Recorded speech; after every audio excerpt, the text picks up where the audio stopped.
Sir Alex Ferguson's last starting 11, where are they now? Shortly after securing his 13th Premier League title with Manchester United in the 2012-2013 season, Sir Alex Ferguson surprised the football world by announcing his retirement, making the remaining fixtures of the season his last in charge. This marked the end of his illustrious 26-year tenure, concluding in May 2013 with a memorable 5-5 draw between West Brom and the Red Devils at the Hawthorns. The starting lineup for United that day included players whose careers took different paths in the years that followed. In today's video, we examine the final 11 selected by Sir Alex and explore how their careers unfolded after the legendary Scottish manager's retirement. Goalkeeper, Anders Lindegaard. Let's begin with goalkeeper Anders Lindegaard. Despite being signed in January 2011 and initially praised by Sir Alex Ferguson as one of the brightest young goalkeepers in the game, Lindegaard spent most of his time at the club as a backup to Edwin van der Sar and later David de Gea. After Ferguson's retirement, Lindegaard's appearances for the club dwindled and he played only 3 more times before transferring to West Brom in 2015. Despite joining the Baggies, he made just 1 appearance before heading to Preston North End on loan, eventually making the move permanent. A year later, Lindegaard found himself on the move again, this time joining Sean Dyche's Burnley side, where he served as a backup goalkeeper. In 2023, Lindegaard decided to retire from professional football, concluding the final 4 seasons of his career with Swedish side Helsingborgs. Right back, Antonio Valencia. In the right back position, there was Antonio Valencia, who would go on to become one of the longest serving players at United after Sir Alex Ferguson's retirement. He joined the club in 2009 from Wigan Athletic and stayed for a decade. Valencia played a crucial role under each subsequent manager and, in 2014, was appointed as the new club captain, making history as the first non-European player to wear the armband in United's history. In 2019, with 339 appearances for United, Valencia left the club to return to his native Ecuador, joining LDU Quito. After spending a year in Ecuador, Valencia concluded his career in Mexico, where he spent 6 months with Querétaro FC. He announced his retirement from professional football in May 2021. Centre-back, Phil Jones.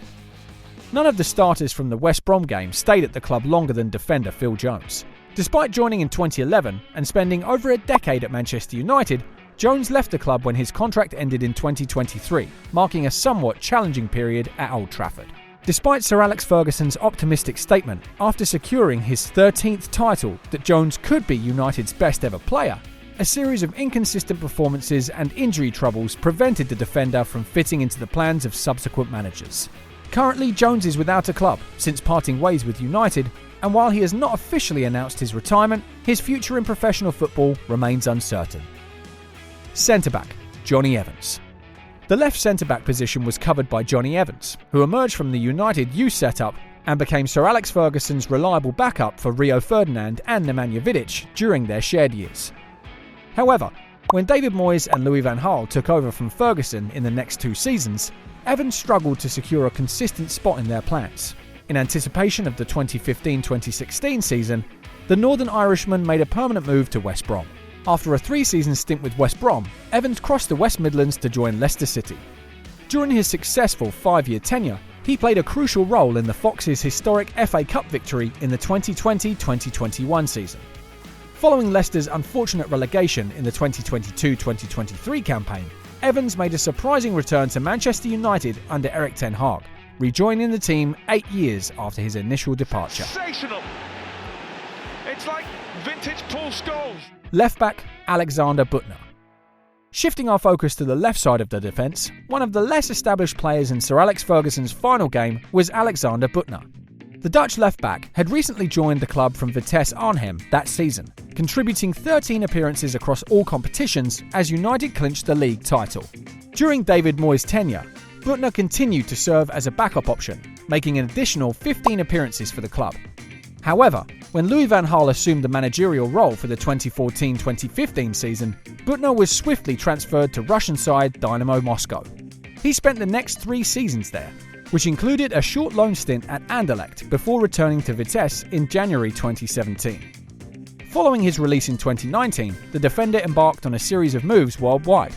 His journey included stops at the New England Revolution in the United States, RKC Waalwijk in his native Netherlands, and most recently a move to Dutch second division side De Graafschap in the summer of 2022. Defensive midfield, Anderson. Now let's delve into the midfield and discuss a player who, unfortunately, never quite fulfilled his potential under Ferguson, the Brazilian midfielder Anderson. Similar to several teammates, Anderson experienced a significant reduction in playing time under Ferguson's successors. Midway through David Moyes' single season at the club, he was loaned out to the Italian side Fiorentina.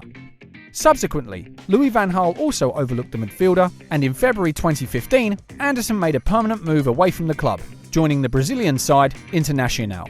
2 years later, in February 2017, Anderson went on loan to Coritiba before being released by Internacional that final year. In September 2019, at the age of 31, Anderson announced his retirement from professional football. The concluding year of his career saw him play in Turkey with Adana Demirspor. Defensive midfield, Michael Carrick. The other central midfielder in that match was Michael Carrick, widely recognised as one of England's most underrated midfielders of his generation. However, Manchester United fans can attest to the crucial role he played in the club's success during his tenure. Carrick earned the favour of each manager who succeeded Sir Alex Ferguson, thanks to his invaluable experience and leadership. He remained with the club until his retirement after the 2017-2018 season, accumulating an impressive 464 appearances over 12 years at Old Trafford. Since retiring, Carrick has transitioned into football management. He briefly served as caretaker manager for United after Ole Gunnar Solskjaer's dismissal in November 2021. In October 2022, Carrick took on the role of head coach for Championship side Middlesbrough. Under his guidance, the team reached the playoffs later that season, but unfortunately fell short in their quest for promotion. Right midfield, Tom Cleverley. Now let's focus on the right midfield position occupied by Tom Cleverley. He was one of Ferguson's young talents who emerged in the later years of the manager's career, making his way into the side during the 2011-2012 season. Cleverley played a significant role in the United side under David Moyes, notably contributing with 22 league appearances in the 2013-2014 season. However, he couldn't make enough of an impression on Louis van Gaal to secure a regular spot on the team. Over the subsequent years, Cleverley had a loan stint with Aston Villa and a brief period with Everton before finding stability with Watford. He joined Watford in 2017 for a transfer fee of approximately £9 million.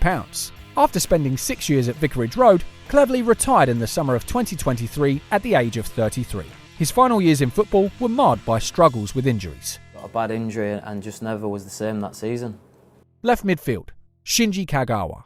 On the left side of the midfield, we had Shinji Kagawa. After an impressive debut season at Old Trafford in 2012-2013, Kagawa seemed poised to become a star in Manchester United's midfield in the following years. However, when Ferguson retired, the Japanese international struggled to regain his form. In the 2013-2014 season, Kagawa went goalless in 30 appearances, prompting his return to Borussia Dortmund the following season. He spent the next 5 years of his career there before making several moves in subsequent years. The last 6 months of his Dortmund contract involved a loan to Turkey with Besiktas, followed by a surprising move to Spanish second division side Real Zaragoza. After leaving Spain in 2020, Kagawa played in Greece with PAOK Salonika and had a brief stint in Belgium with Sint-Truiden before returning to Japan in February 2023 with his former club Cerezo Osaka at the age of 33. Attacking midfield, Javier Hernandez. Now let's turn our attention to the attacking midfield position occupied by Javier Hernandez, a player cherished by everyone at Old Trafford during his time at the club. Known as Ferguson's super sub, the Mexican forward was celebrated for his impactful performances off the bench.